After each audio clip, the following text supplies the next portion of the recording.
Welcome back to another episode of D Sports Gurus. I'm your host, Fresh. We got the OG on himself. I'm on here getting some practice reps in without you, man. Man, So what you want to start off talking about? Just it's so I it's kind of uh it's your show. I kind of I don't want to spend a whole lot of time talking about the summer, the draft, because that's okay. we're not in that window yet, especially for Okay. your content, right? So we can hint towards it, but you don't want to go an hour where we're talking free agency, draft stuff. What I kind of want to go at is like based on what we're seeing right now, what do we want to see from now to the end of the season to help us gauge what free agency needs to look like, help us gauge what the draft needs to look like. We have an idea with that. Gotcha. But until Monty starts doing things that actually make sense, we don't even really know how to construct a roster. Um, because he's adamant Stu's going to play the four, right? He's almost exclusively playing all his minutes at the four. What happens when you think, damn, maybe Stu can play the five? So it's kind of like, are we playing guys in the right position to really gauge? Do we know what we have? Um, have we used the right flexibility in our roster to say, maybe I can run this small ball lineup, right? K sits 7. Tech is legit sits 8, right? Tech's not Right. like a stretch sits 8. And he's strong as hell, right? So maybe I can get away with this idea that let me slide Cade over, get Grimes in at 6'5" as a spot up shooter, get Ivy in there in the backcourt at 6'4". Now I got a 6'4", 6'5" backcourt. But see, Monty's not gonna do that, right? Gotcha. Monty only sees Tech as a small forward, right? He's playing majority of his minutes at the 3. He only sees Asar as a small forward, right? So that's why Tech has to come off the bench. The idea that maybe they can play together. Maybe I have lineup versatility that I'm not using well, right? I feel the same way. Exactly what you saying. Like you just said, we got lineup flexibility that we not even. It's like I've been told you, I've even grown to love Stewart as a player, right? Like I've He learned to does a value lot of him. shit He well. he does. He does. Like I don't learn to respect him as like, yo, he gonna do what he do, right? And Yeah. I'm gonna expect him to do what he do. And if he give me some extra, that's cool. If he don't, oh well, right? But this idea that we locking him in as the starting four, we committing to that, like that's the only thing we gonna make him be. Like even when Durham get in foul trouble, you would think like, all right, Tech just gonna come in and Stu just gonna slide to the foul. No, they sub in Wiseman. You feel what I'm saying? You know what's crazy about that is that I'm like, what's crazy about it's crazy because you're arguably your best young guy, Asar. Really, it can thrive with a shooting 5, right? So to your point, during in foul trouble, let me slide Tech into the game, 40% from deep, right? right. Stewart, 37, 38 from deep, which is great for a Now we 5. spread the floor. Now we got the floor spread, and the only real non-shooter out here is Asar, but he got space, right? Right. Now, let me put James Wiseman, who is the worst. There's people who are like, man, Wiseman showing me something. I'm like, have you noticed this in the game? How many times Wiseman runs into the ball handler as the trail in transition because he can't run the lane? Like somebody His told, awareness is zero. He has no awareness. I've seen him bring the help defender to the ball handler, Yeah, not he on the has no screen, but awareness. it's just defensively, offensively. He's None. clueless, and we're talking about a guy None. in year 4, right? By He year got it. 4. The only way he looks good is playing with K. If he's not playing with K, like cause K calm him down a little bit, right? He can't play with JI because JI want to push the pace and he can't handle that pushing the pace. He gonna get out of whack. Just going up and down the court, Yeah, offensive defense is gonna have him trying to do too much. So I like him with Cade, but I still don't believe in it because I know it's just a compliment of what Cade is providing for him that's making him look like, oh, he got some value. Cause even I'm starting to be like, oh, he look a little decent, but I know it's fool's gold. It's fool's gold. I don't think it's fool's gold. I don't think it's fool's gold. It's the same thing with Killian. I believe that mentally you get so used to a player looking so horrid that when they're anything better than horrible, right? You're like, oh, but that still doesn't make you good. It just Right? No, means you're facts. not as terrible as you normally are. But it's kind of Facts. like garbage time, 17 points in garbage minutes. Like, I don't know about you, but once we're Right. down 20 and the game has No, for been sure. decided, I'm not counting them 10 points in garbage time, man, when everybody's emptying the bench, people thinking about what broad they're gonna call after the game in Detroit. Like, I don't even think about all that stuff, man. So for me, even right now, right, I feel like I'm gauging, I'm trying to gauge play potential for like the future more than I'm focused on like necessarily. I do want to see them win, right? I'm not saying like I want to see them lose, but I'm more so kind of trying to gauge, like you said, we don't want to all the way get into the summer, but I'm thinking about, all right, what pieces look like we need, what pieces look like, you know what I'm saying? Even I with the do. bench, I feel like on one end, I get it, but I don't get it. But you gotta kind of test and see what do we need. But I feel like the way he testing it, I wouldn't test it that way. I No. I'm just not a fan of Monty coaching style and his approach to What's the style? I, his style to me is his style to me is I feel like he had a plan at the beginning of the season what he wanted to do ideally, and when that didn't work, right, he just started throwing darts at the board. Like, I'm just gonna try this. That's even like when you look at the stats. I don't know if you look at some of the stats, right, and you see the minutes that they play in a lineup. You don't even have one that's really like a long that has been played for like 200 plus minutes because he's just been putting so many different lineups out there sporadically. I don't know what he doing. Yeah, and they're nonsensical. They're lineups that actually don't make sense. And None. so it's, I would say Cade needs space. Ivy needs space. Cade need the ball. Ivy need the ball. They both need the ball. They both need space.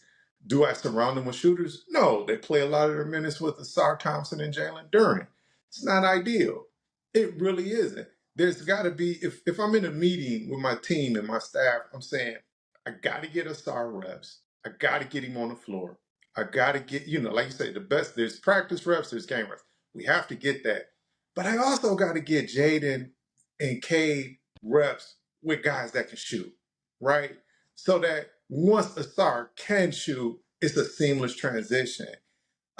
This idea of just, throw guys that need space on the floor with guys that don't provide space and then complain about the turnovers, like that's moronic.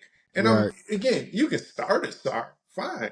But at some point, I gotta sub Asar and Duran out and put shooters in the game for more than a possession or two, right? I just need some shooting lineups and spacing Easy. lineups. Easy solution always come back to, even when you talking right now, all I can see is, okay, we just slide Stewart to five.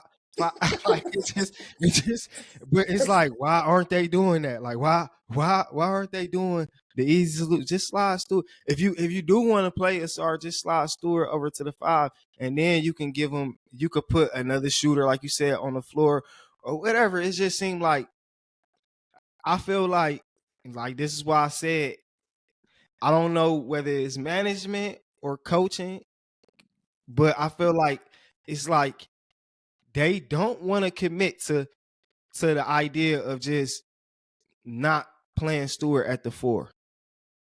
Yeah, and me and you had a bet, right? Going all the way back to the We summer. did, we And I did. was just like, I don't, If Stewart didn't get hurt, I would owe you. I would yeah. owe you.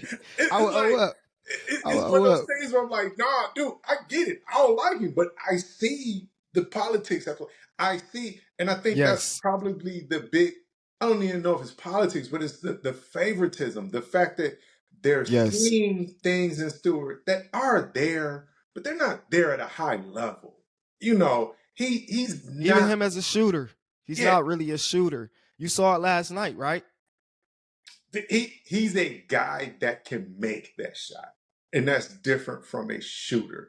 No defense, and I've said it anytime I go live. The biggest issue with the Pistons looking the way they look is shooting. It is pure shooting. I said last night, like Cade has 26 in the first half. When Dallas decides to cut it off, it can be cut off because we're not afraid of anybody else on the floor, not even Jaden Ivey, right? So because Jaden's having this um, weird season, really thanks to Monty. Mm-hmm. To your point, because I'm looking at the stats and it's clear as day, right? Start the beginning of the season up and down, yo-yoed out the rotation. Killian starting ahead of him. Is Killian on the team yet? Nah, he's not. Oh, Not on the so we not starting on the dudes that ain't roster. even playing, right? Some not even in the Livers. league. Even if Livers wasn't hurt, you probably still wouldn't be getting minutes at He's all. DNP, right? He's a good guy, but he's gone after this year. And so Ivy's not in there. Now you go to the point where he's getting full-time starter minutes. If you start from the time where he's the full-time starter, and you go to, I think it was February 10th or something, like 2 games before the All-Star break. He had 2 bad games before the All-Star break. Fine, it's a slump, but it seems like he just got into a bad rhythm. Guys have off nights. He had 2 off nights plus the All-Star slump. The game before the All-Star game, they were on that West Coast trip. He only played like 12 minutes, not sure. I do know, I work in school, so I know it's a lot of COVID shit going around right now. Right. People are sick, man. We saw a star come off the floor last night. Yeah, He's yeah, yeah. They have been a lot of people getting sick. a lot of people getting sick. So I'm looking at his numbers. I'm looking how they just came out the blue. I'm looking at the minutes played that game. He kind of didn't necessarily look like himself at the All-Star break. Comes back from the All-Star break. He's out of rhythm. You know he had He's the baby too, also. Yeah, that's a lot. I didn't know that. You know what I'm saying? So Yeah, you kind of got all of these things going. So he's in a bad stretch, but in his good stretch, which is like 25, 26 games, man, plus 40% from deep, uh, somewhere around 47, 48, 49. I can't remember from the floor yeah. overall. He's He's at streaky. like, He's streaky. He's streaky. He in a little slump right now. but for a second year guy, if I'm streaky, but as long as I'm getting my minutes and I'm getting what I need, I'm still giving you 40% from deep, even streaky. That's enough to make guys stop going under the screen. That's enough to make guys take that one step over to you when you're spacing the floor. That gives Cade the room to operate. Cade's on another level right He now. He's definitely, up definitely is. 36.6% overall from the floor for the year. Uh, Over the last 20, he's shooting over 40 for the last 20. You Hmm. know what I mean? He's been going crazy. It's clicked. Like it's clicked. The form is there. The legs. Have you The noticed he got confidence, the yeah, confidence, the rhythm shots. Like I pay attention to more so how are they getting their shots? Like are they getting quality shots? The shots that they want to take, like him and K, or just players in general. Are they getting the shots that they want to take versus I had to take this shot? K taking those threes that he wants to take and he's making them. yeah. And I still don't. I still think it's a long road for the two of them to be cohesive seamlessly. It's not easy. It's just not easy to do. Everybody don't fit like a hand in a glove. Like Steph and Clay went together like peanut butter and jelly. Like Ja and Desmond Bain just fit. Like Desmond Bain playing Desmond Bain's game is absolutely perfect for what Ja wants on the floor. Same with Clay playing how Clay plays. Right? There's just times where guys play their natural game and it seamlessly fits alongside Hmm. their backcourt mate. That's rare to find with guys on rookie deals drafted together. It's really rare to find. And it's going to take, if this is the lineup going forward, it's going to take a long time. You're talking 3-4 years of those guys getting used to one another. Those guys shooting, getting more refined. Um, the one thing I'll say about Ivy, probably none of us have talked about, was like last year, he was leaving a lot of points on the floor, a lot at the rim. You know, he was smoking a lot of For layups. sure. He's at damn near 70% at the rim this year. Like, For sure. that's better than Tyrese Maxey. That's the biggest improvement in his game that's allowing him to take the elevation that he's kind of took. You know what I mean? It's been a little disrupted by the playing time and all the Monty antics, but I still think it's good for where he at on the second year, like you said, second year guy. With him and Cade, to touch on your point with him and Cade, the thing that makes me believe in it is I feel like Jayden is one of the rare guys that's probably willing and wanting to make it work versus another guy who probably would be like, "Hey, yo, this is my shit. Yo, I'm him. So I'm not finna just wait." But I'm like you. It's a fit thing because you'll see like he can't really do him the way he could maximize doing him because you gotta allow Cade to do him. And He's a rhythm shooter, right?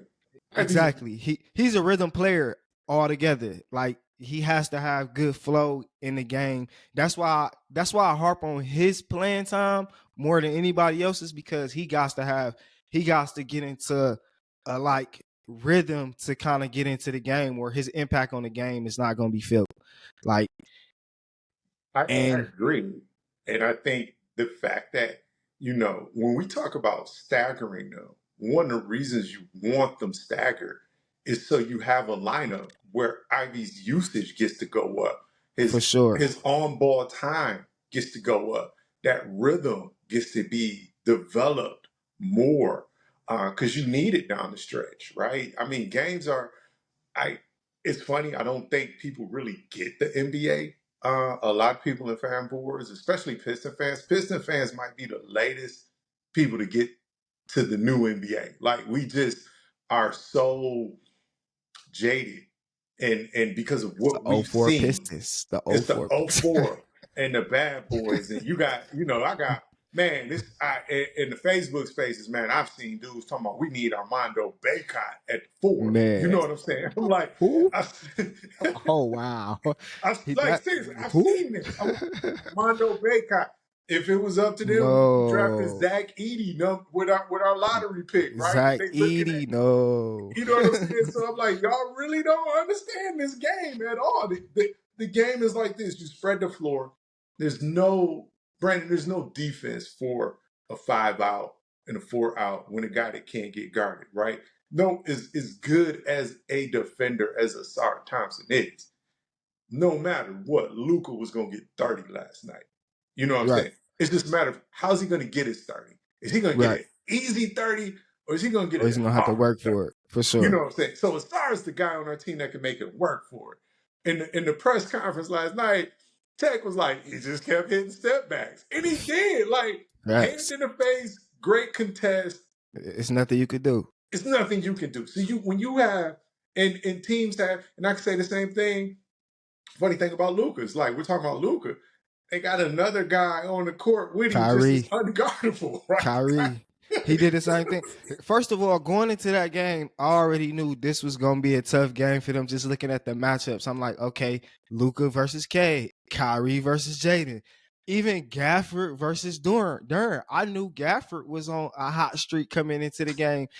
And he gives Durham have trouble with a certain type of center if people can look and pay attention. When he got a real tall, really big, real center, he gonna have some troubles that night. You know what I mean? Gafford only says 10. I know, but Gafford is very athletic.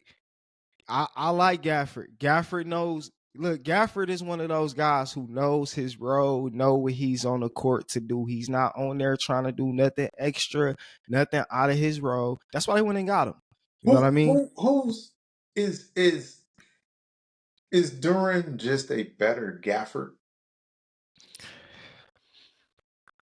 I still believe that there's still more untapped potential. Like I still believe that. I do. maybe, you know what I'm saying? That could be the homer in me, but I like to watch the Pistons game on the other team broadcasts Yeah. because I feel like I get a better perspective on how they view our players.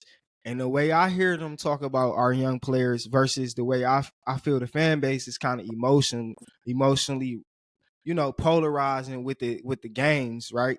I feel like they actually value our young players. Like the way they talk about Durn, the way they talk about Cade, the way they talk about Ivy, they talk about them in glowing fashion. Like we really got something here.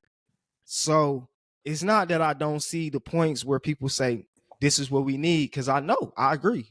Our fourth position, we can see it clear as day. It's a huge hole. We need shooting. We need that.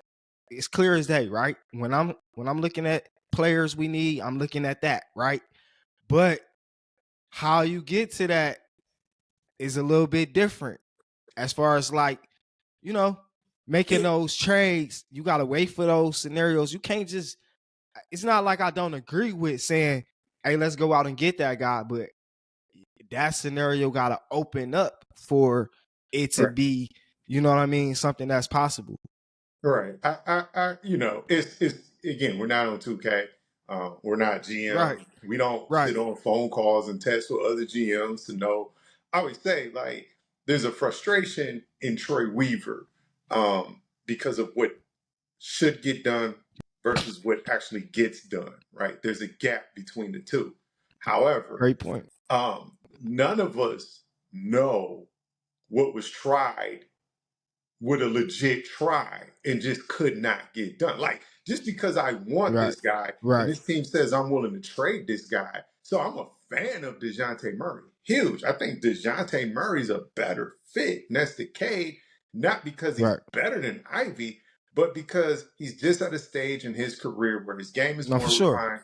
He knows how to go get his 22, even next to a guy that's going to go get his 30, right? And he's doing that Right. with Trey Young, right? Like, dog, I know how to let Trey go get 30. Jalen Johnson go get 16, 17, and I'm going to still go get an efficient 21. Like, Right. that's just comes with being a vet, knowing your game, being great at it. So, but that doesn't mean when Atlanta calls and they say, yeah, we want Ivy and Asar for DeJounte Murray, that's a no.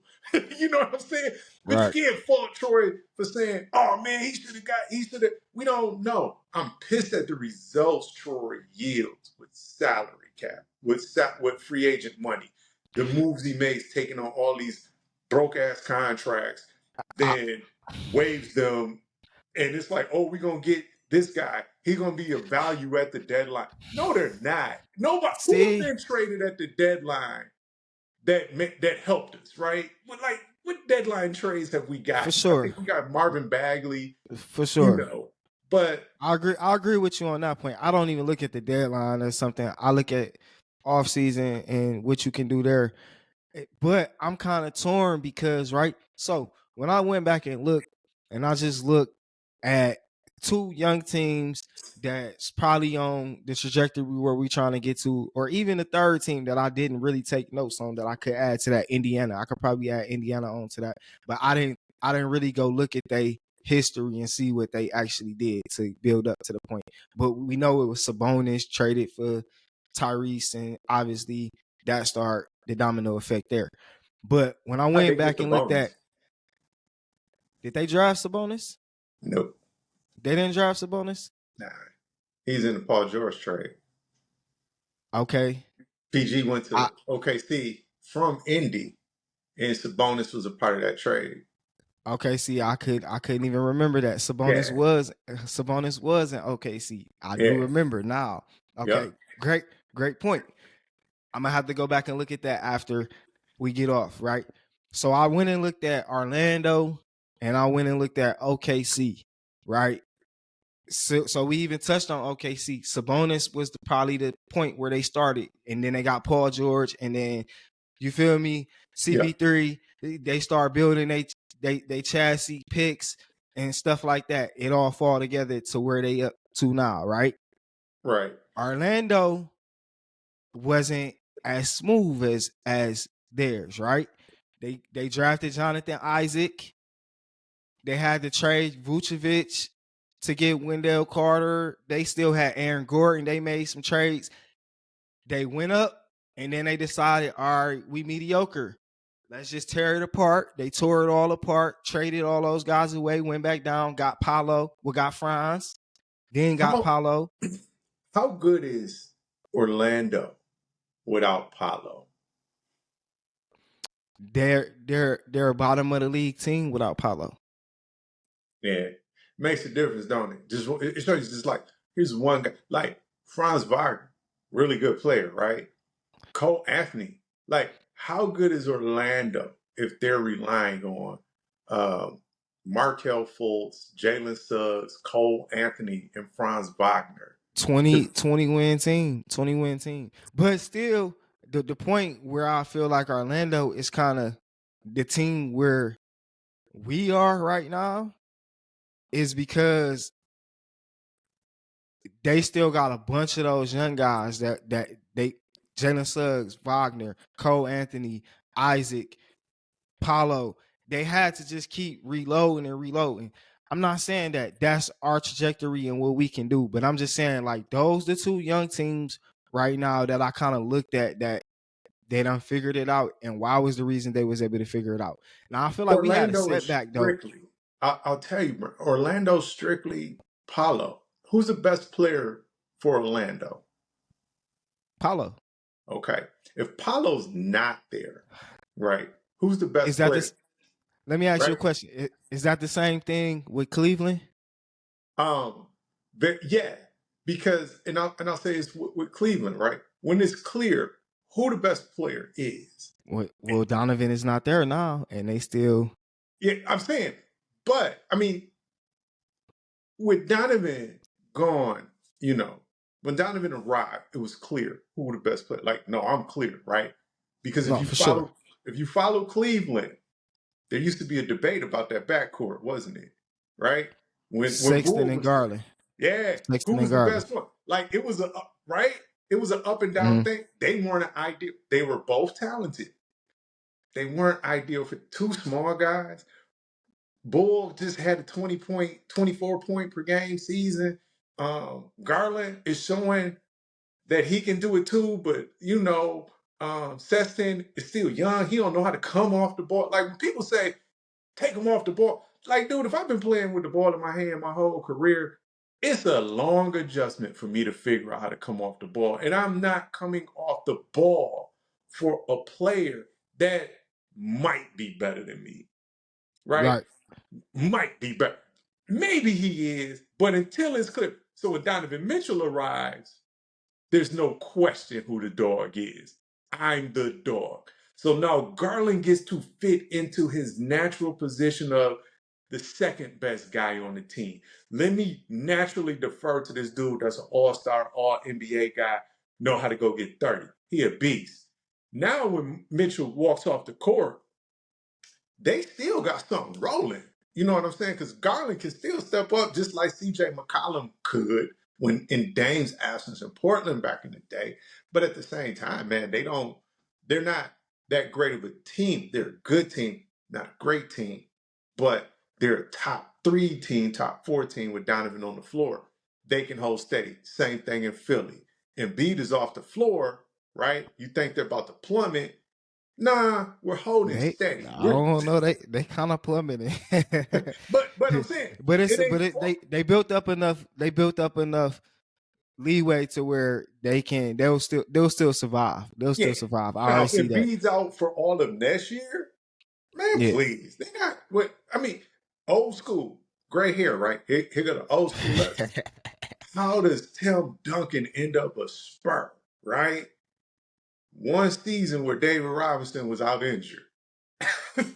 And they plummeted. Exactly. So you've got to have your best player play at a high level so that everybody can fill their roles naturally. And I think Cade is just now, as a Piston, we're just now getting that with Cade, where people like you, people like me, who just had the courage to debate and question whether or not For he's the sure. best player, right? For sure. Just saying. We never said he sucked. We never said he couldn't ball. We just simply Nah. said, here's the things as a fan I'd like to see him do for me to feel like comfortably he's Most the best definitely. player. He's done it, Yeah, no, right? he doing that for sure. Like I wouldn't even debate with anybody about who's our best player is right now. Like I would just say it's K. Like I can clearly see it's K. Like Yeah, he looks assertive. Even if I wanted to be contrarian and be like it's Jaden Ivey, right? When they on the court, one of them looks assertively as the best player. So I gotta say that that's the best player. Like he deferred to him. So I'm only gonna say what I see, right? I yeah, can only go off of that, right? Now, when we talk about how we build, I think, or what we gonna need, pieces we need, right? It's it's how you look at it's hard because Monty is screwing with it. I can't even dog. Monty is really screwing with the way you look at what you add on because I'm gonna say this, right? For me, this is what I want ideally, but I can understand the fan or even if somebody that's being a legit person with a point of view, right? Saying that, nah, we got to do this, the other thing, right? It's because I feel like players need certain type of space to develop. And if yeah, they don't have that space, then they won't develop to what they can be. right. So I guess it's a fear that I feel like if we do too much, and the fear is we could do too much and still get a mediocre team. Like you could, like for instance, you can look at Atlanta, right? They got a lot of pieces that you would any team would love to just, hey, let me get him. Hey, let me get him. Hey, let me get him. But putting it all together is not working, is it? So it's like, I guess, and you can get that too by staying in the mindset of let's just stay betting on our young players. We can still get that too as a result, right? So it's just like we kind of in that situation, and a little bit of it is on Troy. He did this, what I feel like Isaiah Stewart making a trade to pick Stewart in the first place, and extending him and locking into this commitment to him is double down on that. If anybody want to say Troy could be fired for that, I throw my hands up. But When there's none of us are perfect, Brandon, and but one of the thing about me, I don't know about you as a guy, is that once I see I fuck up, I try to remedy my fuck up, right? I try for to sure, remedy it. I don't double down on it to prove I didn't fuck up. Like man, that's horrible, right? So we've done that. For some, the irony is that you had no problem moving to D, but you held on to killing it. Um, none you're of it makes sense. insistent. You're insistent that Stewart is going to play a role that's not best suited for him or this team to be successful. You know what I mean? And I got no problem with Stewart's contract. It's not that bad. It's really it's a couple million above the MLE. That's fine. It's a lot of guys making 15, 20 million in the league now. It ain't that number ain't what it used to be when you talk about $140 million cap. But you're insisting on starting him at the 4 versus looking at him and saying, you know what? This is the guy that I can play the 4 or the 5. Let me move him all over the floor to use him the way I need to, the Swiss Army knife type of front court player that allows me to use him at the 4 or the 5. Man, I got this kid Fontecchio. I can use him at the 4 or 3 or the Man, 4. I got this kid man, Asar. I can use him at the 2 sometimes if he get that handle under control if I need to go big. But I can play him at the 2, the 3, the 4. But it's like they're just stuck in the seeing guys one for way. sure, for And sure. it's killing us because I'm sitting here like, when you watch other teams, it blows my mind how Dallas says Kyrie or Luca will always be on the floor. Come on, Always. man. Boston says Jaylen Brown or Jason Come on, Tatum will man. always be on the floor. It's Somehow, just obvious coaching. Like, come on, man. this ain't Like, difficult to do. And I've said this. Look, man, Jocks aren't.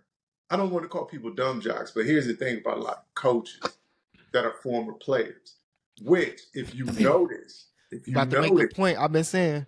if you notice, some teams are getting away from former coaches and going with this. They're looking for this. Who has this plus the ability to manage egos and millionaires, right? You don't have to have been able to hoop. Some of these former hoopers, Doc Rivers, Monty Williams, Mm-hmm. some of these guys are the most stubborn guys Mm-hmm. on the sideline that Man. just won't make adjustments, won't see Nope. things differently, are Nope. locked into what they see. Monty falls into that bag. So for Definitely. me, I'm sitting here like, dude, let's. I've posted this 100 times. Let's get away from the units and let's just start getting guard rotation, forward rotation, backup I five. agree. You know what I'm saying? I agree. Cut it. Here's the guy we got for spot minutes, fouls, and injuries. And now, Thank you. instead of you idiots walking into a boardroom with a whiteboard and Monty with that stupid open mouth look like, I, I, I don't know how we gonna do this. I'm like, dude, Man. you can walk outside. Matter of fact, right in LCA is a Google office. I'm like, there's some tech nerds that would say, give me the data. And they would literally print out a rotation Bro, to he's manage turning me your into minutes. analytic. Bro, he turning me into an analytics guy because I'm like, bro, I can clearly, first of all, one, it's bad that you can just eyeball it, right? You can eyeball it and say, oh, you need to play them. You can eyeball it and be like, yeah, you need to play them more. But then you can go look at it and clearly and be like, damn, I'm seeing exactly what the numbers is showing me. So why is he not? Why is he refusing? Why is he so just bent on? No, I'm gonna do it this way. This the way I'm gonna do it. Even when he say he gonna do something, he don't even do it. He be like, yeah, I'm gonna do this And he and do don't. that. And it's like he So don't. and, And I'm sitting here and like, and Jared Jack? Did you ever consider Jared Jack a smart basketball mind as a player? Like a Rondo? man, no, I thought he no, was a solid hooper. Paul Silas. Did you ever look at anything man. Paul Silas does as a coach and Come on, man. feel like, yeah, this is that guy? So I'm I saying don't like, even know what those dudes doing on the sideline because I feel like, damn, what is y'all? Is y'all telling him anything? Is anybody saying anything like, hey, coach, I think you should, you I know what I don't think mean? I'd have It's I'd be killing. walking. I'd be walking right to Ann Arbor and pulling some tech dude. I'd be like, bring your laptop. Come on, let's run it. Here's the data. Run it. Give me You this can't, rotation. but here go the thing. You can't convince me that they don't have those guys. So with That means they're that, just it not makes listening me. to him. That's what I'm saying. That's what it makes me feel like. Like you just not listening to him. Like you on a vendetta to say like, bro, I don't want to hear that. Like, we saw Moneyball, right? We saw Moneyball. You saw what that coach did on there. He did. We saw what he did, right? So we know that it's very humanly possible for this guy just to keep saying. He said it though. He said the front office had to come talk to him. That means the number of guys done talked to them and done said, "Hey, look, bro." And Everybody's on one accord with this, except the the one reporters guy.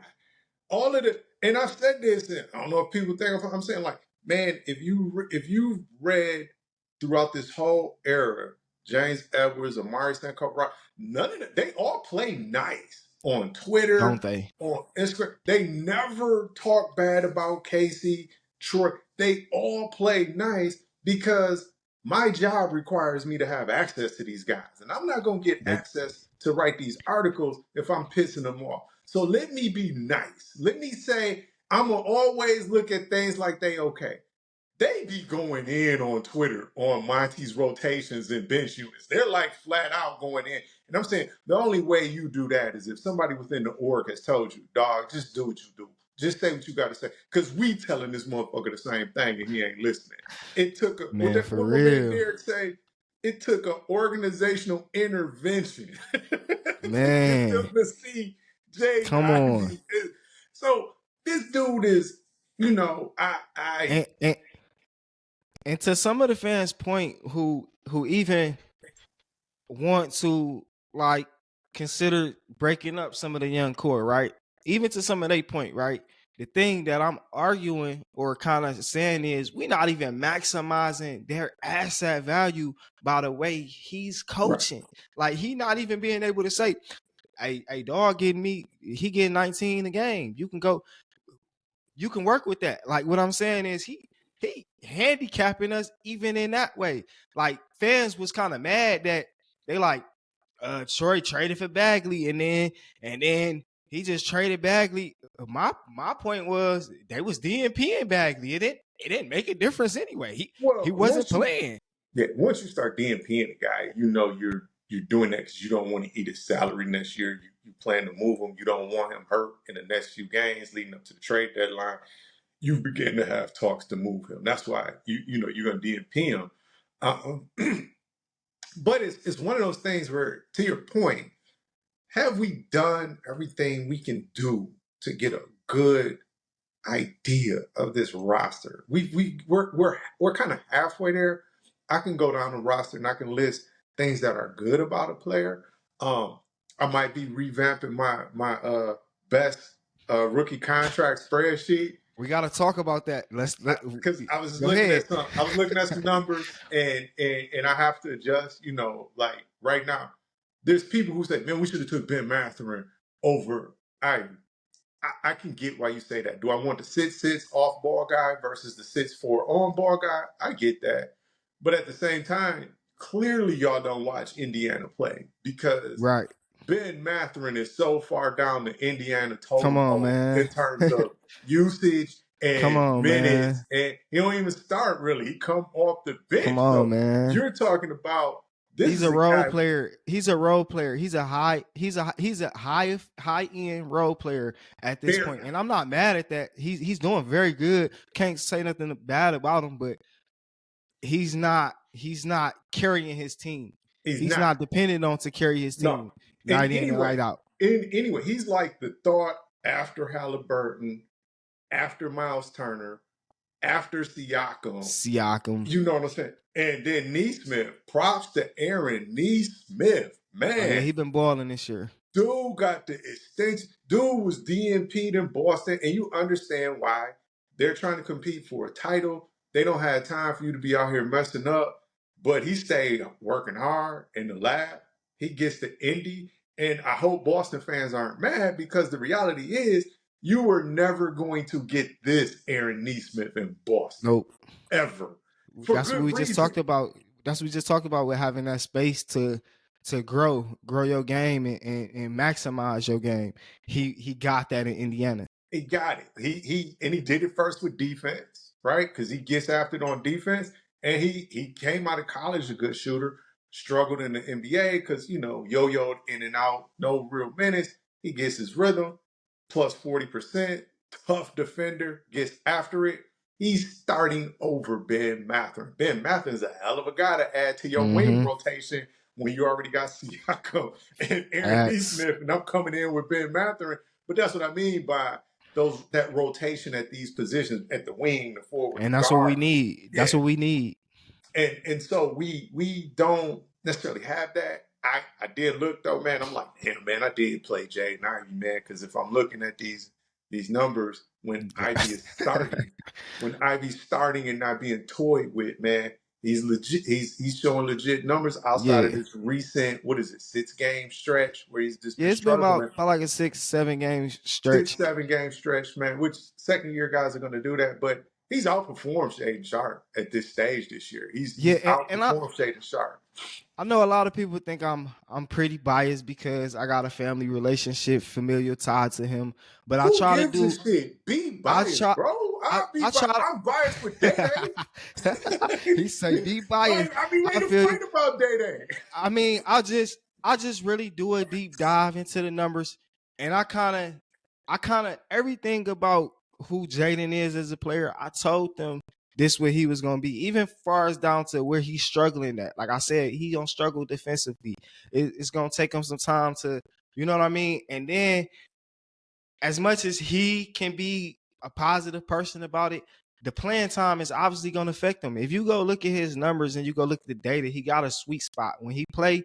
34 minutes a game, he's going to give you good numbers to where he's at as far as his trajectory as a player. Second year, if you go break down the numbers, he's shooting about 37%, you know what I'm saying, 46% from the field, and getting you 19 points a game when he gets his minutes. Like, give him his minutes. Stop playing with his minutes. And you know he's a rhythm player. But you know, that's coaching So for actually, you. to your point, man, and props to you, man. I don't think between Twitter, Facebook, I don't think anybody had Fontecchio on the radar. I Come think you on, were the man. only one. Props to you, bro. You were the only one had Fontecchio on the radar, and not just as a Diving in. not just as a I say a whole bunch of shit, so obviously something gonna slap, right? But one of Right. those things where it's like kind of consistently, like, no, I'm telling you, a guy like this dude right here, and he's came in, and I was just saying somebody with Tech, you talking about a guy comes here 15 points per game off the Like, bench, feel 40% the from deep. glove. He's a guy that needs to play starter minutes, right?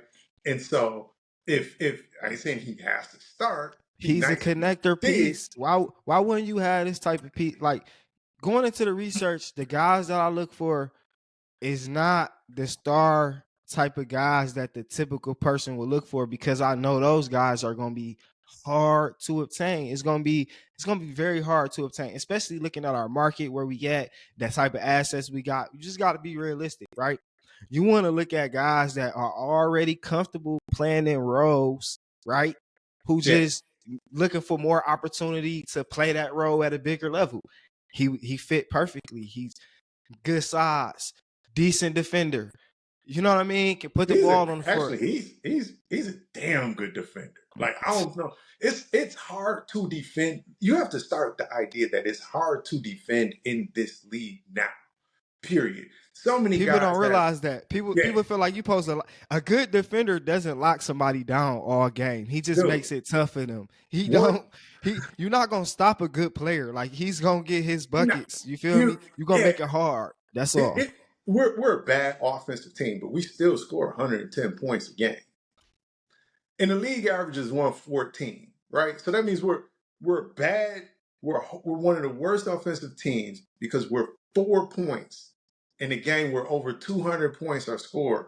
That's how small the margin is. That's why you're playing for percentages. For 2% sure. off is the difference in the game. For sure. Like, it really is. So this contest, where if you shoot it uncontested, you're gonna make it 50% of the time. If I get a hand up, you make it 44% of the time. That 6% difference is the difference between winning or losing, right? So it doesn't It mean is. you bricking all game long. We're at a point where the floor is spread, and your ability to either, people used to look at what teams could do, and I'm like, go look at how the floor looked 20 years ago. You had Oh five yeah, for guys in the sure. paint. So yeah, It's you could kick all out it's all two. boxed up. Even when people try to be like, the game looked nasty, I'm like, you gotta look at how they was hooping. They had the hoop all congested. Everything is all down. They taking their time bringing the ball up the court, and they Yeah, congested. but you could win a 90-point game, a Facts. 95-point game. If you do that shit now and only generate 98, 102 points, I'm going to come Get shoot blown off the court 53s, and I'll shoot 53s and beat you because the math just, you give me 50 good looks from deep, I'll beat you. for And sure. you'll be pissed that I shot 40% when I could have shot 50% in the paint, but 40% from deep beats 50% in the paint in a point per shot calculation. So with people not understanding that, not knowing what good defense looks like, not understanding that, damn, when you hold a team to 112, that's a good ass night on defense, man. It is. Tech does a really good job of playing really good defense, man, all over the floor. He fights through, he's physical, he fights through picks, he chases guys off screens, man. He switches, he contests. That's good defense, man. He's not a matador, but shit, it's hard to stay. If he gets switched on a guy like Tyrese Maxey, I have no expectation for him to stay in front of Right. Tyrese Maxey, man. Right. But, Stu is a hell of a defender. You know what I mean? Like the He other is. night, man, he was the only one staying with Dennis Schroeder, right? On the switch. Because Duran is a matador on defense. He can't switch, he can't He drop. is. it's pretty bad. Like that's kind of He the as elephant. as much as I love Duran as a player. His defense is really his downfall. Like he's not good defensively. His help defense is not great. He There's just leaves no. a lot to be desired on defense. Have you ever seen somebody become a shot blocker? See, the thing about Duran, right?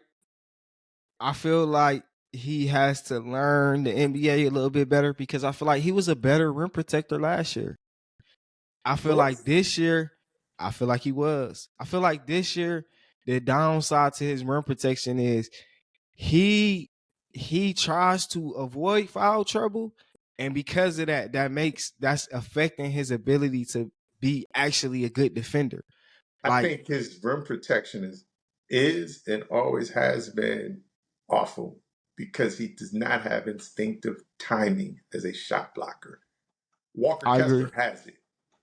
You know what I'm saying? Nick Claxton has it. They've had it from day one. That's how they got on the floor. Asar has it. So you think Duran is the piece that needs to be moved? I'm not I kind of saying get that for you. I'm Do not you feel saying that he way? needs to be moved. I'm not saying he needs to be moved. What I'm saying is, um, and I feel the same way about Ivy to an extent. Those two won't be what we think they're going to be, and there's going to be a frustration, right? So Duran, he's good, but Duran is very good as being a certain type of center, right? So when you talk to Daniel Gaffers of the world, the Rashawn Holmes of the world, Duran is superior to those guys. He's For flat sure. out superior. But who am I talking about? I'm talking about the guys that catch and finish, tip dunk, you know what I'm saying? Live He's a threat. live threat rim runner. Robert Live Williams threat is rim that runner. guy.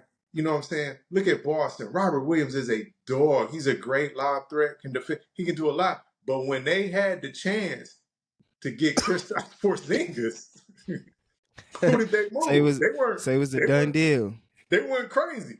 Yeah, Robert Williams is younger than that, but this 7-footer that can step outside, shoot threes, and space my So floor to play 5 out. I'm taking that. That guy is the thing with the Pistons, and you bring it up is this: when we talk about what we need, that's obvious. Sure, I would rather have a five. I'd rather have a Kristaps Porzingis type center over Durant. Good luck getting one, right? right. The Where whole do that? league want that. Where is that? Where is Yeah, that at? when you have that same at the 4, right? Good luck Right. getting it. If you want to, overpay Tobias Harris, which you will have to do, I get it. I I understand it. wouldn't. He's a perfect fit. But again, how bad you want him? How much you want to overpay him, right? He So probably wouldn't even. So even on guys like that though, like even when we talk about overpaying guys in our market, I feel like guys still would turn down the overpay, like just because they don't want to play here. Like why? Like just I put myself in guys' shoes, right? If I'm Tobias Harris, the Pistons couldn't pay me enough to come play here. you could pay me enough. You could They pay me couldn't pay me enough. enough. It would it Not would when I'm gonna get. Not when I'm still gonna get good money. Like this is what I'm saying. I still can get good money. You know what I'm saying? It won't be the Philly would have to be maximize, trying to, yeah, Philly would have but to I be still like, can get yo, 25 mil. And Detroit would have to be like, we'll give you 40 mil. Like, it would have to be exactly. such a big gap. But to your point, guys don't leave for 5, 6, 7 million. I'm good where I'm at because you got to understand what they pay after management, taxes, and all of that. And if we That's pay a guy like 7 million. that, he better be in his prime. He better be if we gonna get somebody 40 million, he better be 28, 27. You know what I mean? Like he better be that type of he better be ready to play for 3 or 4 years. I'm just saying. That's Do how I feel. you? I would, I would say if you could get Tobias Harris, for the record, when I do the math, um, we're somewhere around 68 million in cap space next year. That's where we are. With everybody on the books, with Fontecchio's cap hold, we're about 68 million. plus $7 million for the room exception that's available that you could give somebody. So you're talking about $68 million. If you match Tobias 35% of the salary cap, you're talking about 50 mil, basically, give or take a few dollars. That leaves you 18 million. Am I better paying Tobias 50 and getting exactly what I need, or him 50. on and getting nothing I and just going feel to like war with these kids again in another 20-win season? Like, if you I feel get like Tobias, you're going to be I feel 500. like so me right. I feel like I could get Tobias Harris production and two different players, you know what I mean, combined. I I would rather strengthen and deeper the rotation because this is the thing that I draw back from, right?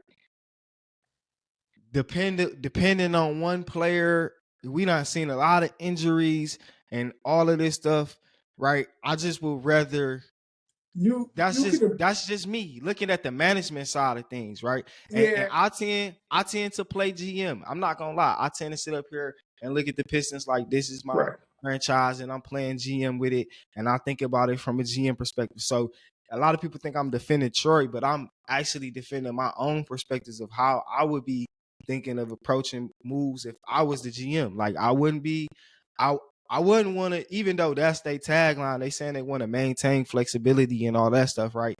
I wouldn't Well, want here's the to, you know what thing. I mean? This is the last year you have. You don't have another summer after this one because now is re-up time. You got to re-up K. There go the salary. Season after that, you got Durn and I. It's like it's gone. This is the last summer. So you're gonna have to spend it. Even if it's for something for you, even if it's for someone for you to trade later, like Cleveland did with signing Lauri Markkinen and then trading him to Utah to get Donovan Mitchell. You're I gonna agree. have to. You gotta spend it. And I, I I, go I back and agree with forth. that, but think Yeah, about the contract number though that you're talking. It's gonna be hard to move the contract. I just want.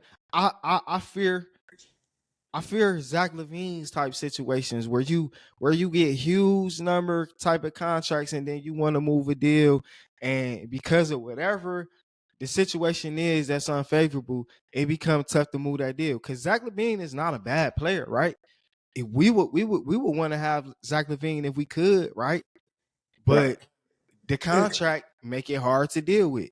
it's tough because you find yourself in a scenario where I go back and forth with it. Like like I assume to get Tobias Harris, you got to pay 50 million. And for the record, he's the only like 6'8", can defend, can spot up and shoot, will defer to the young guys and not overshadow them, right? Because that's what, to your point, moving Bogey and Burks, it didn't necessarily make us a better team, but it's forcing Cade and Ivy to play their right role and it's like we took the When you training wheels off the bike, right? You know when what I'm you when saying? you say Tobias Harris, I'd rather pay I'd rather pay Patrick Williams. So I'd rather pay, you know what I'm saying? It's just like I But I see, just Patrick Williams is a guy that's so inconsistent. You might get 6 points from him for the next 2 months in a bad attitude, right? So I get you. In an ideal world, it's like, yo, go get a younger Tobias and max him out because yeah, his that's all max I'm number saying. is cheaper. However, Pat Williams so damn inconsistent. Like he's the epitome of inconsistent, and I don't know what it is. And to your point, we know how Troy is. He was in love with Patrick Williams. That's who he really wanted in that draft, man. So I wouldn't put it past Troy to go I after I Patrick would. Williams. You I know, wouldn't be mad if he I wouldn't be I would be listen, if they to your point with Tobias Harris, if they did give Tobias Harris the money, I wouldn't be mad just because Tobias Harris gonna be a good player. He gonna come fill a position in need. I still would feel like it's an overpay and it's a reach. But I would be more happier if they paid Patrick Williams $30 million than if they paid Tobias Harris $50 million. Like I would. That's me If I'm going personally. to pay a guy, and let's not say pay, let's say hire, right? Let's say if I hire a guy to work for my business and I write down on a piece of paper, here's what you have to deliver every night for this year you're under contract with me. You know, regardless of take the pay out of it, you know for a fact you're going to get it from Tobias if he's healthy, right? You know Tobias he's the epitome of consistency at a certain level. If you're looking for him to be 22, 23 a game, stop. That's not it. If you're talking about that guy Got you. that I know is going to give me that efficient 17 and good defense and rebound every night, it don't get no better, right? If I hire Patrick Williams, might get it, might not get it, right? And when I don't get it, I don't know if I'll ever get it because we're in year 4 and everybody keeps waiting for him to break out. Because he's young, part of his problem I've seen in Chicago is that he doesn't know. He defers to DeRozan Of heavily, course. right? And DeRozan's high usage, even though he tries to get the young guys going. But Patrick Williams you will forget he's out there. You know what I'm Most saying? definitely. And so I like the idea of Patrick. I promise you, I love the idea of Patrick Williams because, you know, when you look at the percentages, he's efficient as hell. He plays defense. There's times Patrick Williams actually looks like Kawhi Leonard. I'm not gonna lie. It's times he looks like a Kawhi Leonard. And then there's other times you forget he's even on the floor. But the one guy, if you talk about like game it out, who I think has to be a priority for the Pistons is your boy you put out there. I think Caleb Martin is obtainable. He hadn't Caleb. cashed out in this league yet. He can Yep. play the 2 or the 3 And he and a looking for his small ball payday. 4. He looking for He his look, payday. yeah, and Miami does And not Miami have to can't give fight. it to him. They They can't give it cannot. to him. They They can't cannot. give it to him. So even my overpay for Caleb Martin is what, 17, 18 mil a I would year? do that. I would do that in a heartbeat. In a heartbeat, because for me, I look at those guard rotations. You telling me I can have a guard rotation of Cade, a 3 guard rotation, Cade, Ivy, and Caleb Martin? And I know Caleb Martin gonna play defense. I know Caleb Martin is a floor spacer, but can put the ball on the floor too when Yep. you close out to him, because you can't get a guy that just stands out there when Facts. they close out. That's what you get with Stu, right? So Exactly. I need a guy that when that ball swings, he can make the next decision quickly, even if it's attacking the rack for the drop off into the dunker spot. Caleb is the guy. And Most again, I definitely. hope the Pistons brass see that, but Caleb is a guy. He plays defense. He's They better played. see it. They better see it after what he just did. You gotta pay attention. He Damn, he killed worked us. it. He worked Killed it, us. and he's done it on the highest level. He's done it in the He conference had. He done finals. it in the playoffs. He's done it in the He playoffs, right? built. He He, built. he did it, man. So you look, and we talk about that bench. Somebody goes under at the 2-3. He ready. He ready. He's Right? ready. He can step So in. He can step in right away and play a bigger role, he play a can. reduced role. I like Yeah, that. he is. So honestly, I look and I'm like, 68 million can. If Tobias said yes, it still's allowing me to go get Caleb Martin.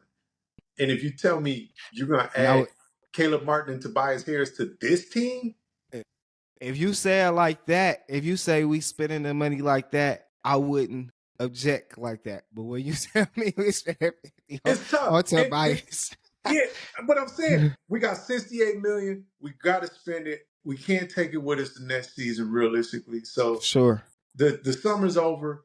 We just overpaid for 2 guys, but it's Caleb Martin and Tobias Harris, right? So now you start looking at a lineup with Cade, Ivy, Tobias Harris, and Duran.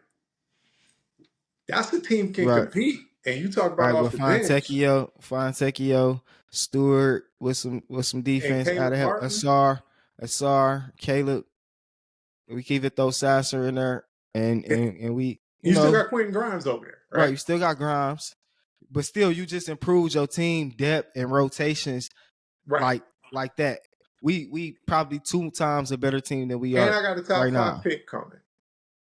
And you got the top 5 pick coming. So that's a pretty good summer.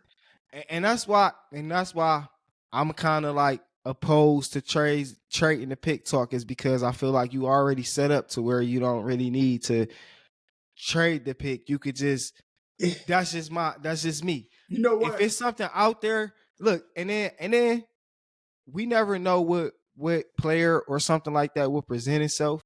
I can't bank on that. I just look at like Yeah. what's possible until something else presents itself. That's Here's the me. thing. I want to trade the pick so bad because I just want the free cap space. But you know what?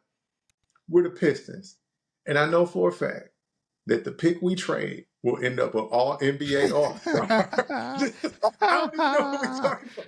It's like it's the worst draft that we've ever seen in 10 years. But I know for a I fact don't agree with that. that I'm that one of those guys who right. scout. I don't agree with that. You know what I'm saying? I Like think it's some good players in this draft.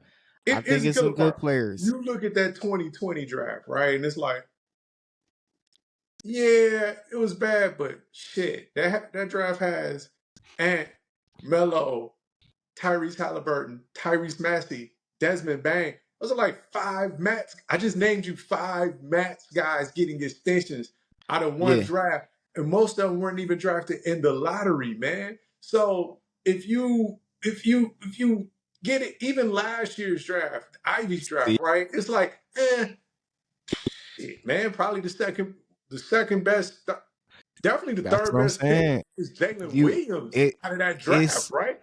we gotta get out of this whole a lot of these guys get ranked based off of a lot of stuff. Media We know how these guys propaganda. get ranked.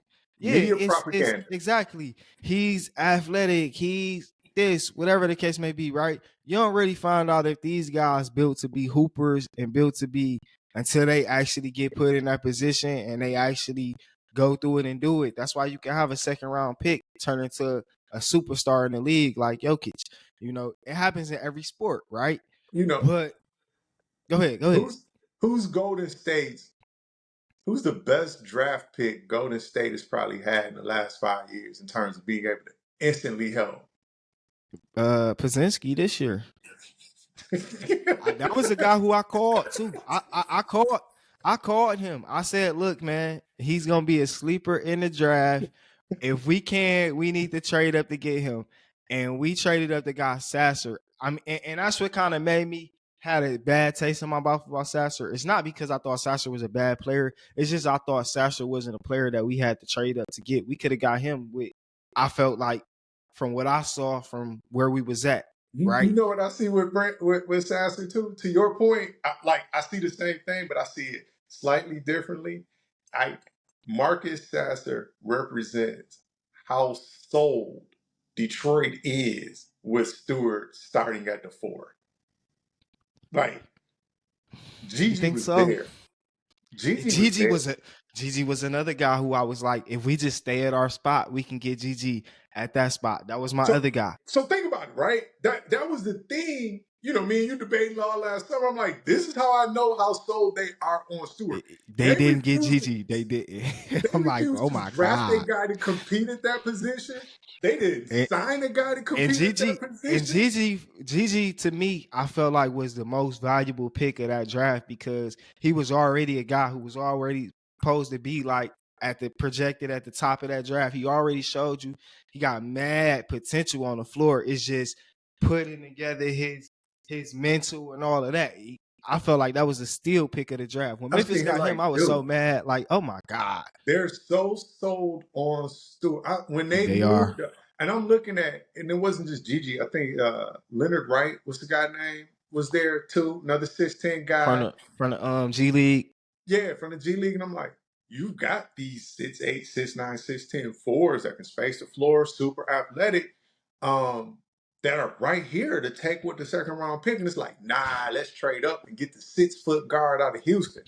What? It's like, what? And And that's not a knock on Sasser. no, But it's not because I love Sasser. I love Sasser. Sasser can yeah, hoop. He got game. but It's it was just not the most pressing need. that Nah. you could have fixed. And like, why A not bring team that in? need defense and need size and shooting, you would think that's would be some type of things that they prioritizing, right? And I don't know, they keep taking this like Lions approach with the draft where they just try to like BPA it and go for who they love, the character guys or whatever the case may be, right? But I don't really like that approach, you know what I mean? So I know. And and like anytime you you said, take, it's Stewart, bro. And I've grown. It's so bad because I literally joined these groups. You know what I mean? I literally found this space in the Piston verse because I'm like, I gotta talk about how bad I think Stewart is as a player to somebody. Like I was going to every single game and I'm like, oh my God, I just can't. I gotta go talk about him to somebody. You and feel me? it's the problem is it's the exposure, right? He's a good, solid rotational player that we should see for 18 minutes a night, right? So that when we go to 20 the max. bench, there's no drop off in terms of toughness, effort, and energy, because that's probably another one of Duran's weaknesses is his conditioning is shitty as hell. He's got a low motor. I don't know what it is. I don't know if he don't have the right team around him really working him out, but he's got a low ass motor. Um, he's just got this crazy explosiveness off the floor. But I know from the minute Stewart steps on the floor to the minute he walks off the floor, he's gonna give you everything you got, and he can step out and knock down a jumper. Man, that's fantastic. And if you use him in that role, you're gonna find you got a real good. That's why other teams covet Stewart. Like when people talk about, oh, other teams they want Stewart. Yeah, They don't it's want him to not. start at the Yeah, for four. sure. No, they don't. They don't. They want They him to. They want him to be a guy that they could throw in there, play hard, get some with some energy, and then when we need the guys to go back in, hey, go ahead. You feel me? That's what they yeah, exactly what I see him doing. Exactly what his role was the very first year he kind of got here, and the reason why Pistons fans kind of fell in love with him. That was a Pistons season that I wasn't really kind of paying attention to Pistons basketball at all. yep. So my first introduction to Stewart was the Cade season, and I was kind of like, man, who is it, man, bro? He can't catch, bro. He can't finish. Man, get this trash out of here. You feel me? Yeah. Everybody, no, bro, he hustle. I'm like, man, no. Now I can start to see that. Like, all right, okay, he hustle. Okay, all right, he's a good defender. All right, he do got a little touch, but he's not being used in a way that I feel like it's best for our team. If I didn't have Duran, if you had Joker instead of Duran, Stewart becomes really valuable, right? If you got Joker instead of Duran, you got Embiid, right? Not so much, right? Because think about it, how Philly went and re-signed Al Horford, right? So if everything works with Isaiah Stewart, he should probably resemble Al Horford on the floor, right? That's kind of, older Al Horford. People forget young Al Horford had bounce, right? Yep, That Stewart don't have. But Philly was like, yeah, this MB Horford tandem ain't gonna work with Horford at the four, so they moved Horford. Um, Joker, he's a point center. But for this sure, idea that this slow footed 6'8" guy is going to give you 30 minutes at the four, 32, 34 minutes at the four. It's just like, what are we doing? You are and begging to then lose. and then those guys, right? And no fault to them, right? Because that's just them being good teammates. They love each other so much that they Dern gonna force a pass in and Stewart like they gonna try to look for. I'm like, oh How my many how god, many times a game do you say no, no, no, no, no, no, no to Durant trying to man, throw that high low in? You like, man, don't, all the don't, time, no. every time. I'm like, bro, why'd you Dern look for 3-4 times a game? Dern gonna do something that's gonna have me like, oh my god, he's crazy. But then he gonna do 3 or 4 things a game too that's gonna have me like, damn, Dern, why are you doing it? Like, why you, you know what I mean? I do know. And I that's the see it story. every That's the game. story. That's the story of these young guys. You know what I mean? That So is, but to my point, to a point I hope Piston fans get. Um, young doesn't necessarily excuse it. Um, it's new dudes coming this league every year that For sure. you don't just get older and all of a sudden you're better. Like we young, we making mistakes. Give us a couple years. Man, in a couple years, it's gonna be a new group of kids. It's gonna be Cooper Flag and those guys in the For league sure. that's Ace Bailey. clowning, right? Didn't nobody see Jalen Williams coming? Nobody knew Paolo was gonna come and affect the game to that high level. Nobody Well, saw Halliburton. Tyrese Halliburton is in year 4 and is playing at MVP level. Shagun Kev, came from a guy you thought was gonna be a basic 20 point per game shooting guard to shit MVP level, right? Guys get the other guys get better too. New guys come into the league. So it ain't you can't just relax on the idea that we young and in for sure. time we'll be better. It's like, dog, everybody else trying to get better. New Nah, guys that are facts. coming in the league are coming in with I mean, Wimby is a freaking what I don't even know how to describe Wimby. Nah, he a He ain't even unicorn. he ain't even good He's yet. for real. He's a unicorn. Exactly. He's not even good yet. This is all just physical gifts and what I can do. Wait till I actually know what I'm doing and can do it. I can say the same with Chet, Sengun. Who saw Sengun coming when they said, For and now sure. the Rockets select Alper and Sengun as an afterthought, right? Because Now we already got I will say Jalen Williams, I saw that coming. I said he was the next Cade. I said you that saw his Jalen game Williams was in this cave. yeah, Oh, because when I saw his game in college, that's what it reminded me of. After I said Pistons, if they can, they should try to get him with a second pick. Like you know what I mean? So I that do. draft, that was the guy. It was I knew they was probably gonna take Ivy at 5 or something like that, right? But I knew they was going. I know Troy like to always double down in the drafts and try to get another person. So I knew they was gonna be trying to get somebody. I thought Jalen Williams was a good fit because I Right. like I I'm I'm enamored with dynamic players that can offer more than one capability. Like even like Asar, right? I'm still on the high side that he can actually provide some ball handling for us if he kind of figured it out a little bit. Right. Like he got a little. I feel like we this could be false too. I feel like we hurt him in terms of his ball handling because if the coach doesn't instill it in you, and this is why I'm so big on coaching and roles and what is defined roles and what they actually telling you this is your job. This is what we need you to go do every single night and stuff like that, right? Because players gonna get locked in their roles. So if they coach right, they're gonna get locked in their roles and they're gonna say, all right, this is what I'm supposed to do. They're not even gonna think to do nothing else because when they get the rebound, I'm supposed to get the rebound and look for somebody. I ain't supposed to push it up the court.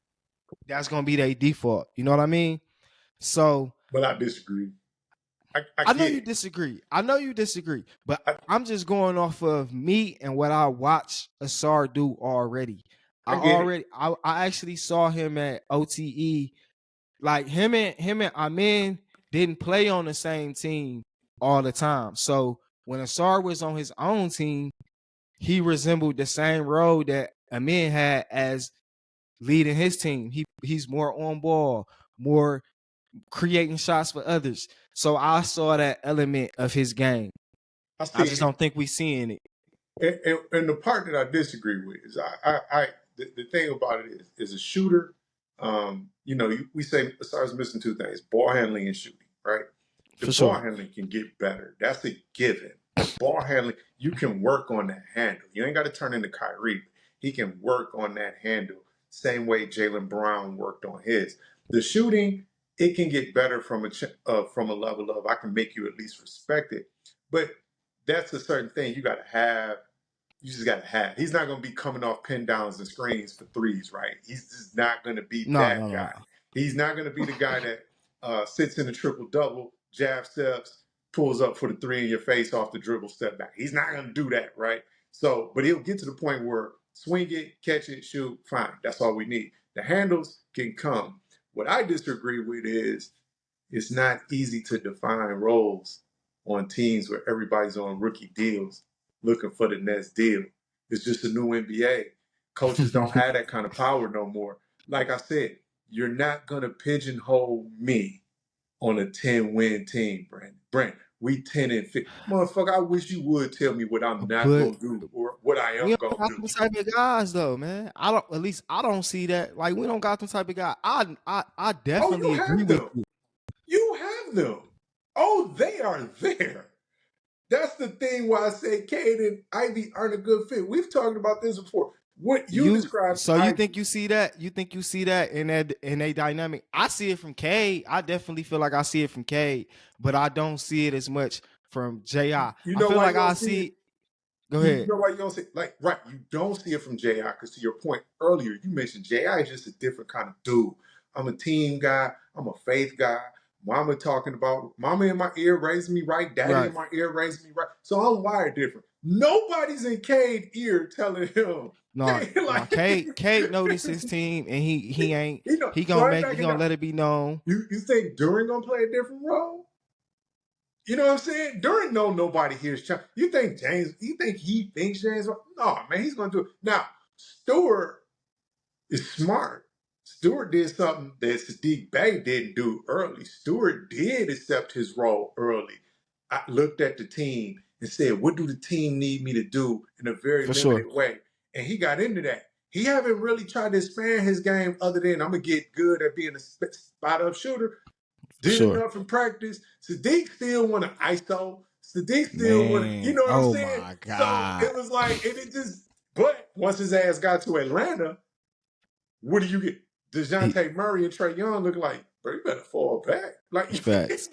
go Facts. stand in that corner, which he can't even do, right? Y'all seen the stats. So, Man, he so can't. when everybody's on rookie, you're fortunate.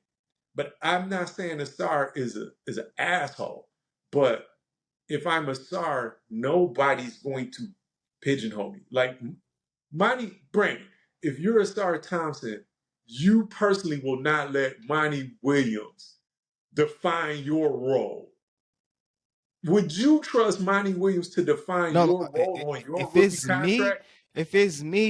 no. But I feel like they've done a they've done such a good job of drafting these.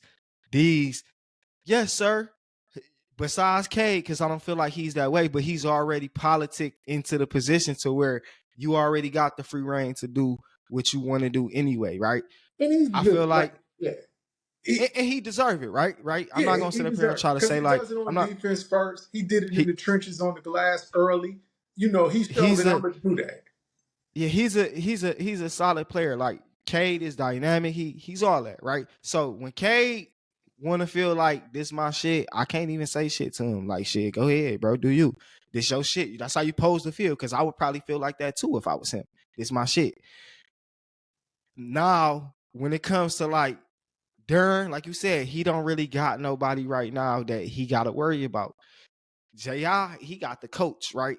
But if I was him, I wouldn't be me personally with what he can do. I wouldn't be locked in like, bro, you about to hell no, bro. I'm about to because I feel like I feel like if he wanted to, he could he could almost be a player that they could be like, and I'm not saying here, I'm saying like a team could be like, bro, go ahead. We gonna get the keys to you. Go do you. We gonna start building around you. We gonna put you some pieces together. But we here. This where we at. Yeah, and I don't know if I don't know if Ivy's ever like a legit 22 point per game scorer. I don't know. I'm not saying he's not. I'm not saying he won't be. I'm literally It could saying go up I or don't down know. from this. It could go up or down from this way. We don't know. He Yeah, could I was watching who was we playing? We was playing Dallas, right? He could easily be a Tim Hardaway. He could have a Tim Hardaway type of career, or he can be he could Tyrese go Maxey. He can be exactly. Donovan He could Mitchell. start it exactly. Yeah, So it's all on him and what he does. That's why I always kind of be like, bro, it's gonna reveal itself in time. Whether he gonna be an all-star or he gonna be a role player, it'll reveal itself in time. when you're building a team, how much time do you have to figure it out? How much time would you say we have right now?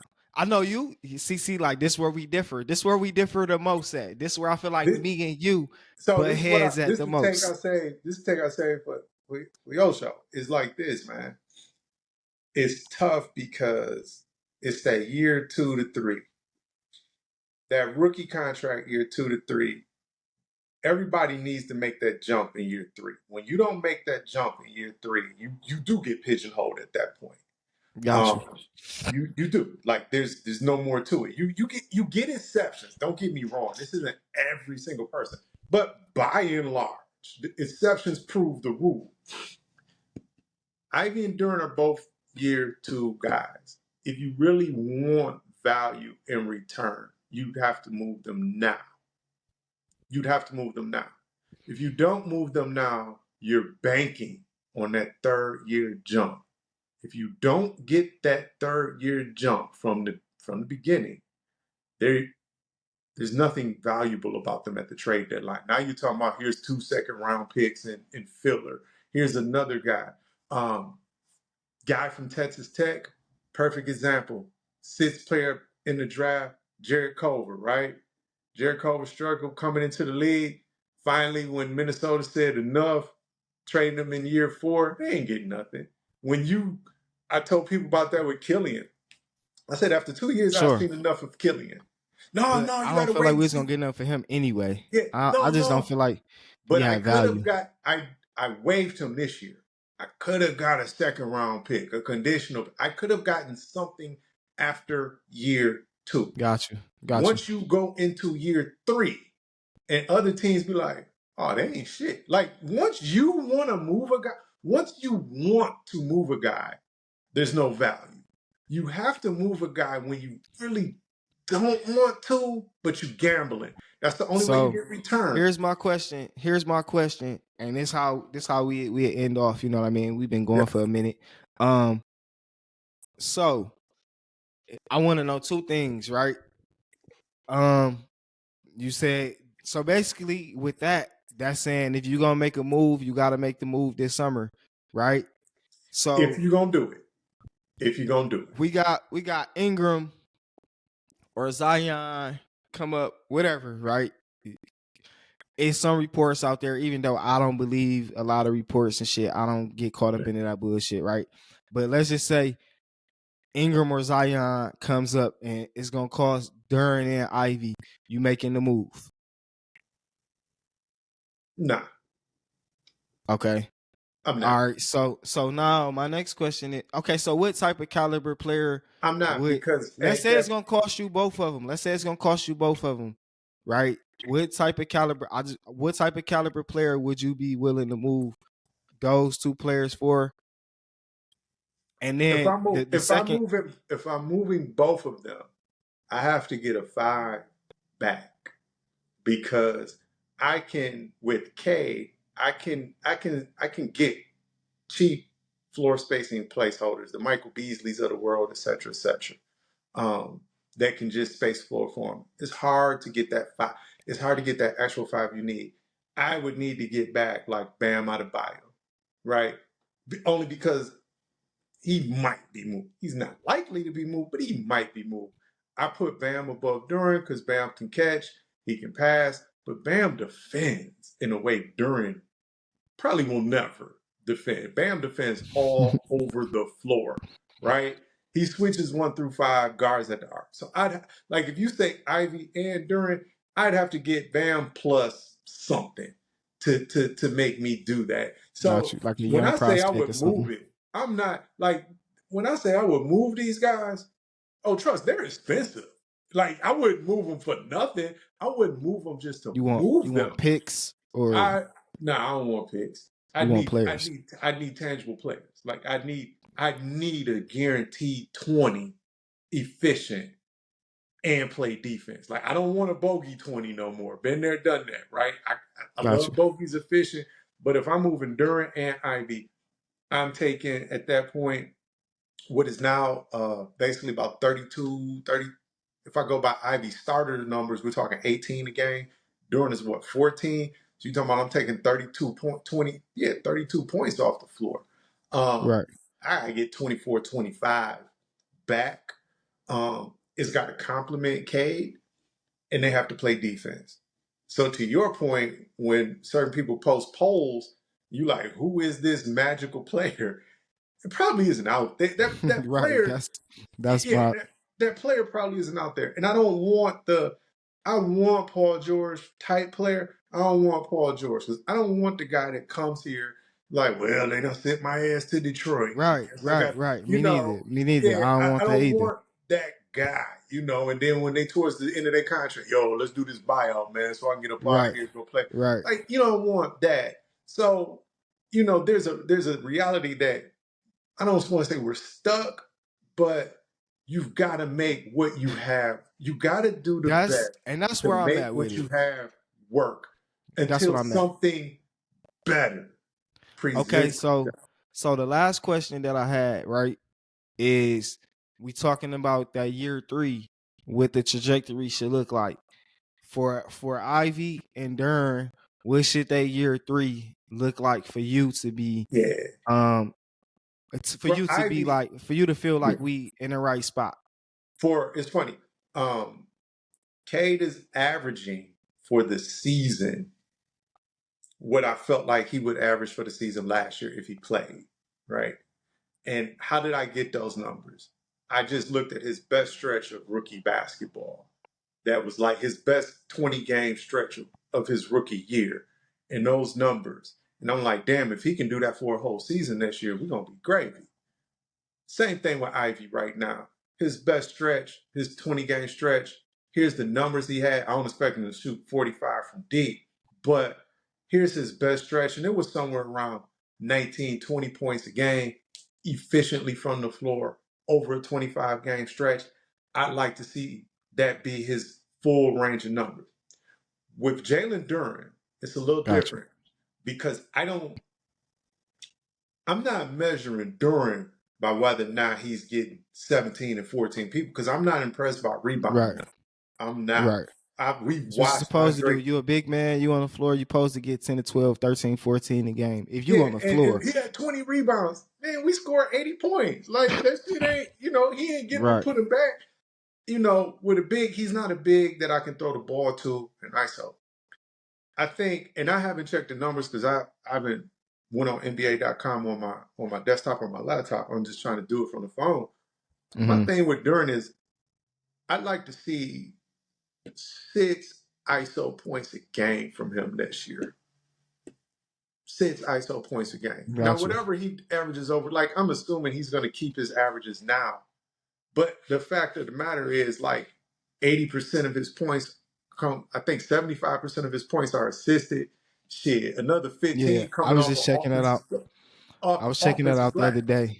Yeah, Yeah. he almost like you said, 75% of his baskets are assisted. So it's not like he's doing a lot of individual work to get his offense for sure. So he's getting 2 a game right now. He's got that one straight line dribble from the top of the key that he likes to kind of go to once a Got a game. little post game. He ain't got no post game, man. Man, I he ain't seen got a no. little footwork, man. He's got some post footwork. He ain't got no post game. Because Okay. when do we Okay, see that got you. footwork? It's Got usually you. off of a pass, but I can't go straight up. So I kind of do got to up fake and pivot, or I got an offensive Got you. rebound. I got Got to you. up fake and pivot. I see what you mean by I get what you trying to say by you want to see ISO. I get what you're saying. All right. I want to be able to give you the rock and you give me a bucket. Got you. Some of that too, though. Some of that too, to me, I feel like is it has to sometimes it gotta be come and of course he gotta do the part to make it hey, we can give you the rock 2 to 3 times a day and you can go get it. Like he gotta do that part to justify, right?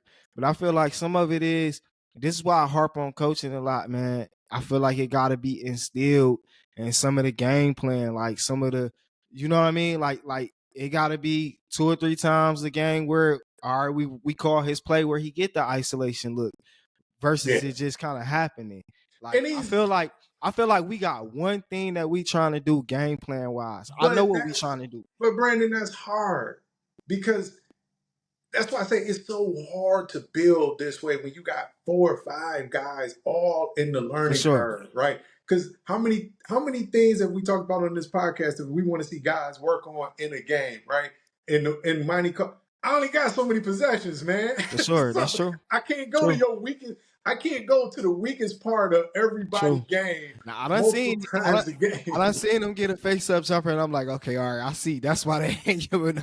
That's why he ain't So getting a look. yeah, and it's one of those things where I just want to see. And I ain't saying go crazy, give me 2010. I'm saying Right. like, man, can he get comfortable where when he sees a one-on-one matchup, he can attack it off Got the you. dribble, use his footwork. He's shown footwork. I agree with you. There's a couple plays this year where it's like, oh, and what I do really love about Duran is his ability to get better in a season is remarkable. Remember, he was horrible from the line last Facts. year. He got Facts. better as the season went along. Now he goes to the line. This damn near 70, like 75. It's I don't good. even think about it. You can count on it to be good, can't you? Yeah, I You don't don't even even be think like, about I hope he make these free throws. Like J.I. had that stretch where he had me like, I hope he make these free throws. Now I'm kind of out of it. But like it. I Asar give you ain't. that. I ain't. He done shot 80% for the 3-pointers now. I'm back on the threes. Like Yeah, shit, bro, get the threes. You know what I mean? Like he can't seem to kind of keep yeah, all parts of his game clicking at one time, right? JD done solved the foul shooting where I feel like, and that's why I look at the summer, he was taking some shots in the summer.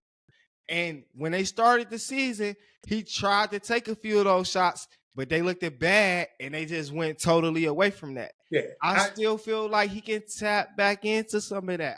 I'm hoping. Yeah, I'm I hoping. just want to see him get way more comfortable. The same way, I mean, Stewart's comfortable in the post on the switch. He'll post up, give Yeah, me the rock. We don't feed the post well, but for he'll sure. get it, and he's doing a good job of finishing in those matchups. I like to see Duran do it more. I like to see Doran look at like there's no one guy between me and the back. Like that's just not gonna happen. If I see one guy between me and the basket, it's a wrap. You gonna either foul me or get dunked on or laid up over. I just need to see a little bit more isolation ball from him. Not a lot. Got I you. don't expect him to be MB. I don't expect him to be, Got you. but I like to see him get more Sabonis like as a player because Sabonis isn't stretching the floor from deep. Sabonis isn't isoing a lot. But when they're playing him in that high pick and roll where he's distributing from the key, you know, Mm-hmm. if he's looking to swing that ball to the corner, to the wing or whatever, and you got a guy in drop coverage, he's closing that airspace and going up over you in the paint. Mm-hmm.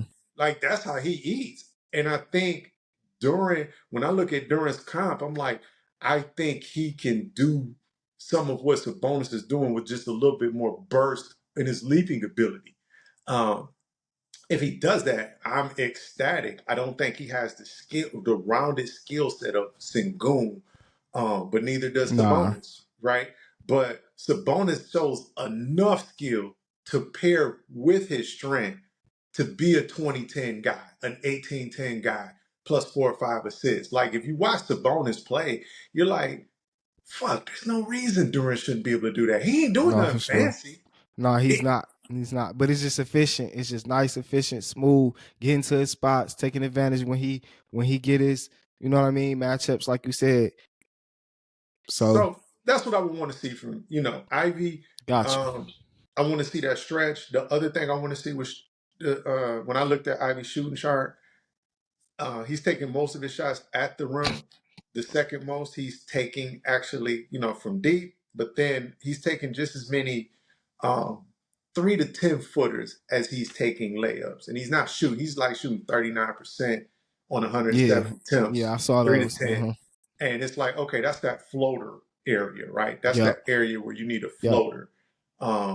Floater's hard to get. It's harder to develop a floater He's than a trying, but three-point shot, it's realistically. That's why you he's see trying. very few guys doing it. That's Trey Young's like, oh, All right, yeah, so Asar, before we leave, this what you want to see from Asar, real quick, and then we out. 29% from deep. Okay, that's it. That's it. 29% Got from you. deep. Got you. 33, I'm doing backflips. Got you. 33. All right. Have fun with you, man. Man, it was a great show, man. It was glad to get the OG on here. Since we didn't get to do an introduction, we'll do it kind of like a little closing. Man. you can tell the people where to find you at if they looking for you. Man, I'm nowhere around, man. I don't really do the cyber world that tough. I just hang out in some Facebook groups, man, and try to bring some logic, start some shit without trolling. You know what I'm saying? Just to get people thinking. So you can get me a Pistons forum, or you can get me in the Pistons news and updates. You know what I'm saying? On Facebook, man. Just chop it up with us, man. I don't troll, but I will put out like a vague statement to see where people mind at. You know what I'm saying? No, I test the waters like that, not trolling, because I don't just mess with people, but it's just like in that capacity.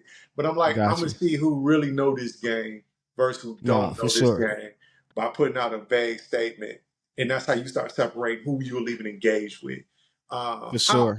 I kind of mess around into. I read Twitter more than I post in Twitter just to follow, see what some of the podcasters and the beat writers Me are too. talking about. Me too. But I don't really post in it. That's too deep of an ocean for me to I'll swim in. post every now and then, but I don't really post like that. I'm like you. I'll just kind of follow and go check out the writers, see what they saying in that space or whatever like that. Yeah. But I see you, man. You doing big things, man. I wish you well with this podcast. Yeah, I man. wish a I'm gonna million. try to keep getting more people on here. Definitely want to have you come back on here, touch on whatever insight. It was hard getting them on here, you know what I'm saying? But I really love Kev's perspective. Like he said, he challenged the basketball intellect of a lot of fans. Me, I'm more the engaging type, so I be going back and forth and all that, you know what I mean? So I ain't gonna sit up here and act mature. No, I be trolling, I be doing all of that. But it was great to have you on the show, man. Can't wait to have you again. Absolutely. We'll be doing These more. Sports Gurus. I'm your host. It's fresh. I'm out. My guest, Kev. Great Peace. show. Later, man. All right, for sure.